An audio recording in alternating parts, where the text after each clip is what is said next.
Wara d-devastazzjoni li ħallit warajja t-tieni gwerra dinjija, ħafna mir-raw materials industrijali kienu razzjonati. Għalhekk ħafna kumpanniji li ma kellhom xi prodotti li mhumiex tajbin għall-esport jew tajbin għall-ekonomija tal-pajjiż bagħtew ħafna. Rover fil-fatt kienet waħda minn dawk id-ditti li bagħtew. Dan għaliex dak iż-żmien kienu jagħmlu biss luxury cars, xi ħaġa li ma kienx hemm bżonn. Allura kellhom ibidlu l-mentalità u joħorġu b'karozza li hija affordable u tkun ta' impatt kbir. Fin-1947, tim ta' inġiniera taħt Goddard ħarġu l-ewwel prototype ibbażat fuq il-Willys Jeep, però bilan għall-agrikoltura. Dan kien il-Land Rover Series.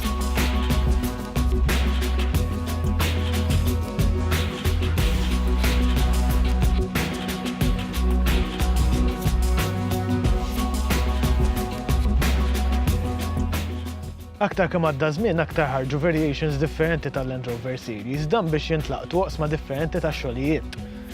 Tant kienu reliable u effiċjenti l-Land Rover Series li fin-1992 Land Rover stqarrew li 70% tal-Land Rover Series li nbieħu kienu għadhom qed jintużaw. Minix ħanoqgħod nidħol f'dettall, però s-series tant kien ta' suċċess li mhux biss salva Rover minn falliment, iżda qajjem l-ekonomija Ingliża fuq saqajja u rajna t-twelid tal-iktar off-roader popolari fil-ħistri tal-karozzi, il-Land Rover Defender.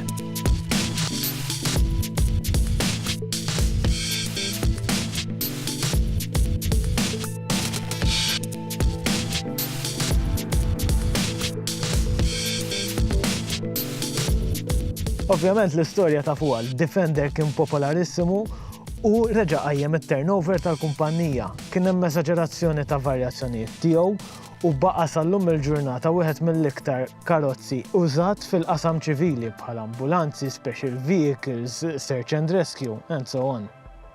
Fast forward għall-lum fejn insuq wieħed mill-isbaħ special editions li qatt tagħmlet il-kumpanija Land Rover, il-Land Rover Defender Adventure.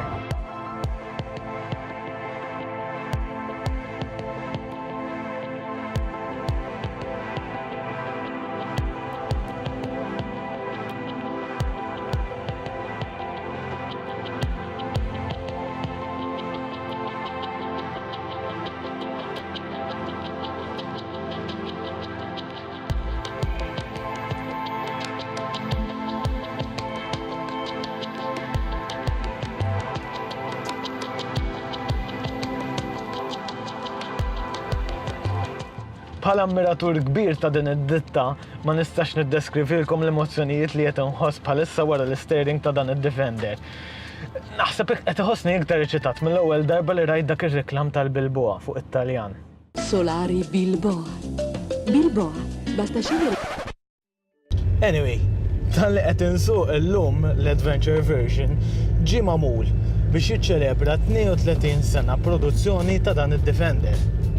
L-underbody ta' dan il-Land Rover ġie msaħħaħ biex jiflaħ għal aktar kundizzjonijiet estremi. Amalgamaw elementi ta' designs antiki ma' dawk moderni, però żammew finish naqalu s-sus. Ir-rimmijiet li għandu fuqu huma diamond turned alloy wheels li jifilħu għal iktar strapazz u iktar daqqiet. Ridu naqa' engineering naqa' b'saħħitha biex dejjem ikun hemm dak l-element tal-Land Rover Defender. Għandu magna 2.2 liter diesel u jtella tork ta' 360 Newton meters li huwa tajjeb ħafna. Meta tgħid 2.2 liter għal off-roader, taħseb li mhux biżżejjed trid magni kbar, però mhu veru xejn. Għandu magna b'saħħitha, magna tiġri u għandha fil tal-ġen hekk li għandha dik l-agility malli taqleb il-gear li jisu trid iżjed. Però Malta ovvjament m'għandniex toroq daqshekk twal. Skantani fil-fatt kemm għandu acceleration tajba u kemm fit-triq normali, mhux off-road ġifieri, għandu rikba hekk komda li ma tgħidx li għad off-roader. M'għandekx dik l-lebusija li ħadd kissirlek darek li vera tapprezza.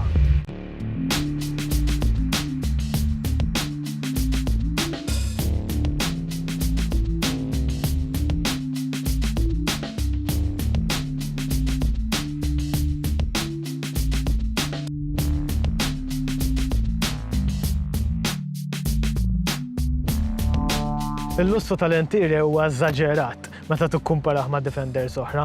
Insibu ġewwa huwa kollu miksib dal-Windsor leather b'naqas stitching irfinut. U għandna daw id-dettalji tal-brush d'aluminium li tuħ taċċek naqa eleganti.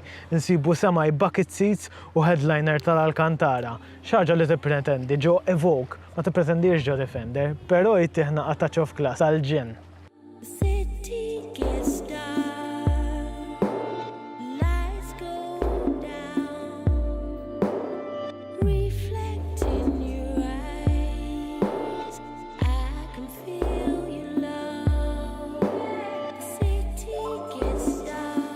Kif diġà tafu, Land Rover annunċaw li wara 67 sena ta' produzzjoni id-Defender ħajispiċċa u ħajġi replace minn mudell ibbażat fuq id-DC100 concept.